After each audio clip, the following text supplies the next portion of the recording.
Assalamualaikum warahmatullahi wabarakatuh. Perkenalkan, nama saya Nurul Aisyah Talib. Saya dari kelas 11 IPA 5. Di sini saya mau menjelaskan biografi atau tasawuf Syekh Abdul Qadir Al-Jailani. Nama panjang beliau Sultanul Auliyai wa Imamil Ulama wa Qudwatul Asfiyai Qutbir Rabbani wal Gustus Somadani Kutub Al-Alamin Syahidi Asyayid Syekh Muhyiddin Abdul Qadir Al-Jilani Al-Imam Al-Qutubul Aktab Qadasallahu Sirahu, atau dikenal luas dengan panggilan Tuan Syekh Abdul Qadir Al-Jailani.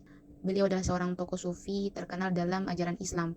Beliau lahir pada tahun 1077 Masehi di kota Jilan, Persia atau sekarang di Iran.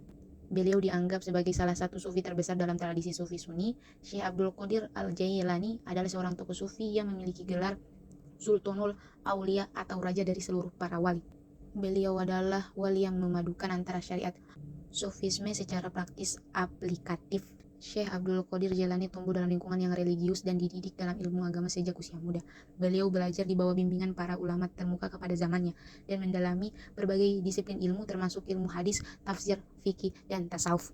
Latar belakang beliau, Syekh Abdul Qadir dilahirkan di desa Nif atau Naif, termasuk pada distrik Jailani, atau disebut juga dengan Jilan, Kailan, Kilan, atau Al-Jil. Terletak di Kurdistan Selatan, terletak 150 km sebelah timur laut kota Baghdad, di selatan Laut Kaspia, Iran. Wilayah ini dahulunya termasuk bagian wilayah Tabaristan, sekarang sudah memisahkan diri dan termasuk menjadi satu provinsi dari Republik Iran Islam.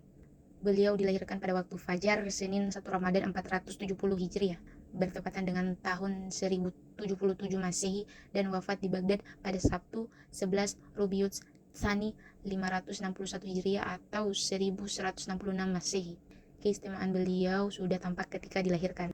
Konon ketika mengandung, ibunya sudah berusia 60 tahun, sebuah usia yang sangat rawan untuk melahirkan. Dan ketika dilahirkan yang bertepatan dengan bulan Ramadan, beliau tidak mau menyusu sejak terbit fajar hingga maghrib. Namun, kebesaran Syekh Abdul Qadir Al-Jailani bukan semata-mata karena faktor nasab dan karamahnya. Ia termasuk pemuda yang cerdas, pendiam, berbudi pekerti luhur, jujur, dan berbakti kepada kedua orang tuanya. Selain itu, kemasyhuran namanya karena kepandaian dalam menguasai berbagai ilmu pengetahuan, terutama dalam bidang agama. Beliau menguasai ilmu fikih dan usul fikih, kendati menguasai mazhab Hanafi. Ia pernah menjadi mufti mazhab Syafi'i di Baghdad.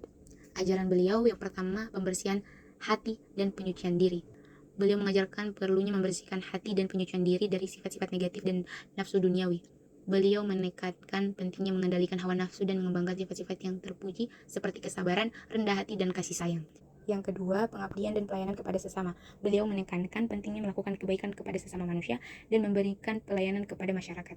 Syekh Abdul Qadir Jailani mengajarkan bahwa cinta kepada Allah harus tercermin dalam kasih sayang dan bantuan kepada sesama, terutama kepada yang membutuhkan. Ketika Syekh Abdul Qadir Jailani sakit menjelang wafat, putranya bernama Abdul Wahab meminta wasiat kepadanya.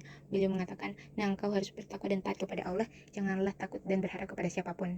Syekh Abdul Qadir Jailani wafat pada tanggal 14 Rabiul Awal tahun 561 Hijriah atau 1166 Masehi. Beliau meninggal di kota Baghdad, Irak, tempat beliau menghabiskan sebagian besar hidupnya. Setelah kematiannya, makam Syekh Abdul Qadir Jailani menjadi tempat ziarah yang sangat dihormati oleh umat Islam dari berbagai belahan dunia. Makam beliau terletak di Baghdad dan menjadi pusat peribadatan dan doa bagi para pengunjung yang ingin memuliakan dan menghormati warisannya. Sekian dari saya. Wassalamualaikum warahmatullahi wabarakatuh.